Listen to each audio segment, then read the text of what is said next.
Hello friends, कैसे हैं आप लोग? बढ़िया होंगे, अच्छे होंगे, स्वस्थ होंगे। और आज हम लोग बात करेंगे, पिछले लेक्चर में हमने बात कर ली थी कंटूर इंटीग्रल की, जिसमें से हम लोगों ने देख लिया था कोशी इंटीग्रल फार्मूला और कोशी इंटीग्रल थ्योरम। तो जब हमने ये देख लिया था तो कल मैंने बताया था कि आज हम इसकी बात भी करते हैं, एक सवाल की बात करते हैं। बहुत इंपॉर्टेंट सवाल है, एग्जाम्पल नंबर 6 है ये, MP बाली साहब की किताब का। तो उसमें क्या होता है ना, अब देखो जैसे इसमें ये पहले तो मैं ये दिखा देता हूँ कि मॉड जेड ये सर्कल की बात क्या हो रही है। देखो जब आप पढ़ोगे कोऑर्डिनेट ज्योमेट्री, ठीक है, तो जब आप कोऑर्डिनेट ज्योमेट्री पढ़ोगे तो उसमें जो होता है ना जेड की वैल्यू, जो मॉड जेड होता है इसकी हम लोग वैल्यू निकालते हैं, क्या X square plus Y square हो जाएगा। मान लेते हैं जेड अगर X plus I Y form का है तो मॉड जेड क्या हो जाएगा, X square plus Y square. ठीक है, अब ये मत पूछना कि क्या होगा कैसे होगा, मैंने पहले भी बताया है। ठीक है, तो ये आई वाई फॉर्म का, ये एक्स स्क्वायर प्लस, अब मैं अगर बोल रहा हूँ जैसे यहाँ दिया 3, तो ये 3 हो गया, यानी ये X square plus Y square equal to 3। यानी ये जो होती है ना इक्वेशन, यानी जब पावर दोनों की पावर 2 होती है ना, तो ये सर्कल की इक्वेशन होती है। ठीक है, इसलिए यहाँ पर लिखा रहता है कि where C is a circle of, और ये जो होगी ना ये इसकी रेडियस होगी। ठीक है, रेडियस मीन्स यानी ये क्या होता है, सर्कल की इक्वेशन होगी X square plus Y square equal to A square. तो ए की वैल्यू क्या होगी यहाँ पर, रूट में 3, तो रूट 3 का स्क्वायर क्या हो जाएगा, 3। ठीक है, तो इसलिए हम लोग देखेंगे ये क्या हो रहा है यहाँ पर। ठीक, तो 3 इज अ रेडियस, और sorry root 3 is a radius. कहीं कहीं पे ए की जगह पे आर स्क्वायर भी लिखा रहता है। तो आज हम बात करेंगे इस सवाल के आगे की, और इसमें जो है हम लोग थोड़ा सी सिंगुलैरिटीज़ की बात करेंगे। देखो सिंगुलर पॉइंट बस बेसिक से सुन लो, सिंगुलर मैं आगे बताऊंगा वहाँ पर कॉम्प्लेक्स इंटीग्रेशन में, जब मैं रेसिड्यू पढ़ाऊंगा, पोल बताऊंगा, तो वहाँ पर भी हम बात करेंगे सिंगुलैरिटी की। लेकिन अभी हम लोग बात बस ये मान के चलो सिंगुलर पॉइंट क्या होते हैं। हालांकि मुझे ये बताना चाहिए था, मतलब बुक में जो दिया होता है वो दिया है लॉरेंट सीरीज के बाद, लेकिन मेरा पैटर्न थोड़ा सा अलग चलता है। तो सिंगुलर पॉइंट्स वो पॉइंट्स होते हैं जहां पर नीचे वाला टर्म जीरो हो जाए, denominator when denominator becomes zero in a question, then we set at that point the function is singular point. ठीक है, तो अगर मैं बात करता हूँ जैसे लिखा है कोई function z equal to Z minus A, general term की बात अगर कर रहा हूँ, तो नीचे वाला टर्म जीरो कब होगा, तो यानी z माइनस ए को हमें जीरो करना है, तो यानी z की वैल्यू जब a हो जाएगी, यानी जब मैं a रखूंगा यहाँ पर z की जगह पे, तो a माइनस ए क्या यहाँ पे जीरो हो जाएगा, यानी ये फंक्शन का इन्फिनिटी बन जाएगा। सॉल्व नहीं करना है, लेकिन किस जगह पे, किस पॉइंट पे फंक्शन हमारा सिंगुलर हो, किस पॉइंट पे हमारा फंक्शन नीचे वाला जीरो हो रहा है, यानी z की वैल्यू क्या होगी a, यानी कि जो फंक्शन ए क्या हो जाएगा हमारा, ये हो जाएगा हमारा सिंगुलर पॉइंट। कोई दिक्कत नहीं है, बस ये आपको समझने की बात है, यही आगे करना है अपने को इस सवाल में। ठीक है, अब एक बात बताओ, अगर मैं यही कह दूं कि कितने फंक्शन और z equal to z minus A है, z माइनस बी है, z माइनस सी है, तो कितने सिंगुलर पॉइंट्स हो जाएंगे इसके, आप बताओ सिंगुलर पॉइंट्स कितने हो जाएंगे। ठीक, यानी this function is called singular, तो इसके कितने पॉइंट हो जाएंगे, यानी z equal to A B and C are, क्योंकि किसी भी नंबर अगर इनमें से कोई भी रखोगे तो सब जीरो हो जाएगा, तो इसलिए क्या होंगे, दीज आर सिंगुलर पॉइंट्स। कोई दिक्कत नहीं है, और आगे मैं इसके एसेंशियल सिंगुलैरिटी बताऊंगा और पोल बताऊंगा, वो वहां पे काम आएगा।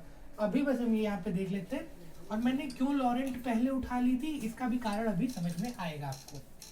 ठीक है, तो अब देखते हैं सवाल। तो क्या हमारे देखो इसमें हम लोगों ने लिखा ही है, अब इसमें बताओ एफ जेड क्या है हमारा, कोशी इंटीग्रल फॉर्मूला, क्योंकि भाई फॉर्मूला लगेगा ना। पहले ये बताओ, अच्छा छोड़ो ये भी छोड़ो, पहले ये देखो फॉर्मूला क्यों लगेगा, क्या लगेगा, कैसे लगेगा, अभी बताता हूँ। बताओ सिंगुलर पॉइंट्स कौन से इसमें सिंगुलर पॉइंट क्या है, या सिंगुलैरिटी भी कह देते हैं आप। ठीक है, सिंगुलर पॉइंट्स क्या है, जेड की वैल्यू 1 है और 2 है। ठीक, कोई दिक्कत नहीं है, और जो सर्कल है वो कितने का है, z इक्वल टू 3, यानी अगर मैं यहाँ पर एक ग्राफ बना दूं तो ये क्या सर्कल कुछ इस तरह का बनेगा, ये सर्कल कुछ इस तरह का बनेगा। ठीक, 3 का मान लेते हैं, ऐसे बना लेते हैं। ठीक, ये हो गया हमारा सर्कल 3 का, कोई दिक्कत की बात नहीं है। अब एक बात बताओ, क्या पॉइंट z इक्वल टू 1 और 2, 1 जो होगा, अब एक बात बताओ, z की वैल्यू अगर 3 है तो क्या ये 1 और 2 बाहर आएंगे या 1 और 2 अंदर आएंगे, अरे जाहिर सी बात है 3 से छोटे हैं तो 1 और 2 अंदर आएंगे। ये कैसा होगा, ये एक रीजन आर हो गया, ये अंदर सी हो गया और सी डैश हो गया, तो बाहर तो कोई पॉइंट है ही नहीं, बाहर तो कोई पॉइंट है नहीं। अभी तक हम लोग देख रहे थे किसी रीजन आर में एक पॉइंट अंदर सी डैश देख ले रहे थे, एक पॉइंट बाहर सी देख ले रहे थे। तो अभी हम लोग क्या कर रहे थे, बाहर वाले पॉइंट पे लगा रहे थे सी आई टी का कोशी इंटीग्रल थ्योरम, अंदर क्या लगा रहे थे C I F Cauchy integral formula. तो जो भी टर्म ये जो है सिंगुलर पॉइंट, ये क्या इसके अंदर लाई कर रहा है, सर्कल के अंदर लाई कर रहा है, तो क्या लगेगा यहाँ पर, कि लग जाएगी हमारी यहाँ पर सी I F.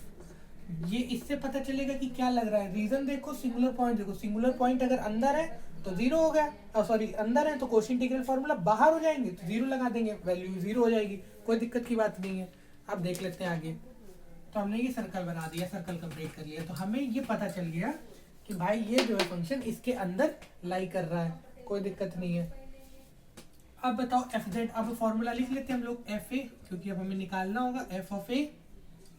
F of A क्या हो जाएगा, दिस फंक्शन एफ जेड, ये फॉर्मूला है, सी आई एफ लगा रहे हैं हम लोग यहाँ पे, सी आई एफ लिख के जेड माइनस ए की वैल्यू क्या होगी, अरे 3 हो गई ना, z equal to A Z minus A, ठीक है, लेकिन वो बाद में देखेंगे, वो बाद में निकालेंगे, अभी उसमें ज़्यादा आपको चिंता नहीं लेने की जरूरत है।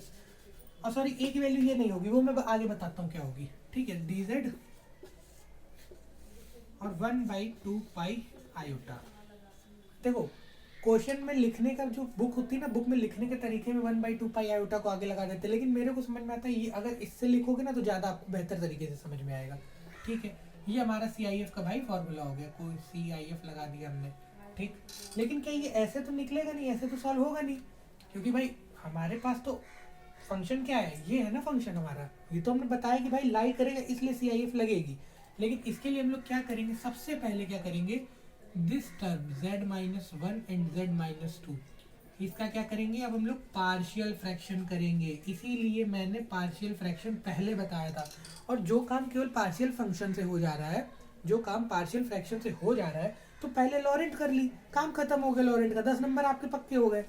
तो पार्शियल फ्रैक्शन अब यहाँ पे लगाएंगे, तो अब देखिए पार्शियल फ्रैक्शन आपको निकालना आ गया, ये बेसिक सा पार्शियल फ्रैक्शन है, ए करना है, बी करना है, इधर भेजो उधर भेजो, जोड़ो घटाना करना है, मैं डायरेक्ट इसका पार्शियल फ्रैक्शन लिख रहा हूँ, जो हो जाएगा क्या, माइनस का 1/z माइनस 1 और प्लस का हो जाएगा 1/z माइनस 2। कोई दिक्कत की बात नहीं है, कोई दिक्कत की बात नहीं है। तो क्या किया, पहले इस टर्म को हमने क्या कर लिया, पार्शियल फ्रैक्शन कर लिया। अब एक बात बताओ, अब हर टर्म के लिए निकालना है ना, क्योंकि दोनों पॉइंट है, तो दोनों पॉइंट को अलग अलग कर लिया, दोनों पॉइंट अलग अलग कैसे होंगे, पार्शियल फ्रैक्शन यहाँ पे क्यों यूज किया गया, वो इसलिए यूज किया गया ताकि दोनों पॉइंट को अलग अलग कर लिया जाए, दोनों सिंगुलैरिटीज को अलग अलग कर लिया जाए। दोनों सिंगुलैरिटीज जब अलग अलग हो गई तब हम क्या करेंगे, अब लगाते हैं हर पॉइंट के लिए कोशी इंटीग्रेशन फॉर्मूला, हर इस पे लगाएंगे, इस पे लगाएंगे। तो हम क्या लिख देते हैं, हम लिख देते हैं function cos pi Z square upon में z minus 1 z minus 2 D Z, ठीक है। और फिर क्या हो जाएगा, ये हो जाएगा हमारा माइनस लगाए, इसके लिए किया यहाँ पर क्या लगाएंगे, कॉस पाई जेड स्क्वायर, और हमारा हो जाएगा z minus 1 D Z, plus लगाया किया cos pi Z square upon में z माइनस 2। क्या ये कोशी इंटीग्रेशन फॉर्मूला बन गया, जो वहां पर हम लोग बना रहे थे नीचे z माइनस ए, कुछ ऐसा सा बन रहा, तो z माइनस ए हो गया यहाँ पर। तो हमें पता चल गया ए की वैल्यू क्या है 1, ए क्या है यहाँ पर 1, ए की वैल्यू क्या है 1, यहाँ पर ए की वैल्यू क्या है 2। लेकिन अभी हम आगे फिर करते हैं, को आगे हम करेंगे, परेशान ना, ये तो एक पैटर्न बता रहा हूँ, एक ये पैटर्न है, देखो मैच कर रहा है दोनों पैटर्न, कोई बात नहीं।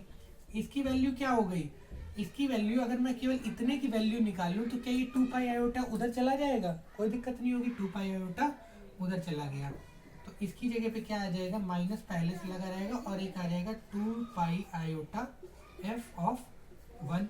ए की वैल्यू क्या है यहाँ से, ए की वैल्यू क्या है यहाँ से, अरे भाई बताओ यार, ए की वैल्यू क्या है यहाँ से 1, जो मैंने यहाँ बताई थी, ए की वैल्यू 1, कोई दिक्कत नहीं। यहाँ पे करेंगे तो सेम चीज 2 पाई आयोटा, और यहाँ पर ए की वैल्यू क्या होगी, एफ ऑफ ए यहाँ पर क्या है 2, तो एफ ऑफ 2, कोई दिक्कत की बात नहीं है। माइनस लगाए 2 पाई आयोटा किया। अब बताओ एफ जेड क्या था हमारा, एफ जेड तो ऊपर, इससे एफ जेड क्या है हमारा cos pi Z square, cos pi Z square, तो एफ ऑफ 1 रखेंगे ठीक है, यानी z की जगह 1 रखा तो cos पाई इंटू 1, कोई दिक्कत नहीं। cos पाई की वैल्यू कितनी होती है? cos पाई की वैल्यू होती है -1, तो ये हो जाएगा हमारा -1, कोई दिक्कत नहीं है, आ गया समझ में, आ गया। प्लस किया 2 पाई आयोटा किया, f(2) किया, यानी हमारा अब क्या है cos, यानी ये जो हमारा f(z) हमारा ये क्या है cos पाई z स्क्वायर, cos पाई z स्क्वायर है, इसमें क्या निकालेंगे f(2), तो cos पाई 4 हो जाएगा, 2 का स्क्वायर 2, 2 का स्क्वायर क्या हो जाएगा 4, तो 4 cos 4 पाई क्या हो जाएगा, cos 4 पाई हो जाएगा, ये 1 हो जाएगा। कैसे होगा? ये बेसिक सा ट्रिग्नोमेट्री है। तो माइनस माइनस प्लस हो गया, तो 2 पाई आयोटा प्लस 2 पाई आयोटा क्या हो गया हमारा 4 पाई आयोटा, ये हो गया हमारा आंसर। बताइए क्या है इस सवाल में? कुछ नहीं है। अब आपको ये समझ में आ गया होगा। ये बहुत इंपॉर्टेंट सवाल है, बहुत ज़्यादा इंपॉर्टेंट सवाल है, ये पेपर में आना ही आना है, और मैंने करके दिखा दिया है। अगर आप भी अपना कर पाए तो फिर तो भाई डावाडोल है सब सिस्टम। अब मैं एक एग्जांपल 7 की बात करूंगा, लेकिन वो अगले लेक्चर में बात करूंगा। तो आज के लिए बस इतना ही, इसमें आपको समझने की कोई दिक्कत नहीं होगी। देखो यार, पहले क्या करना है, सबसे पहले जो हमको दिया हुआ है, ठीक है, जो भी हमें सवाल, ये सवाल दिया हुआ है, इसकी पहले सिंगुलर पॉइंट छांटने हैं। देखो मैं स्टेप्स लिखा देता हूँ, एक काम करता हूँ, स्टेप्स लिखा देता हूँ।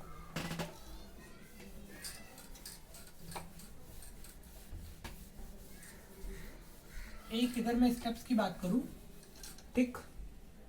देखो जो अगला सवाल है ना, उसमें एक पॉइंट लाई करेगा और सर्कल के एक पॉइंट बाहर हो जाएगा, तो जो बाहर होगा उसको 0 कर देंगे।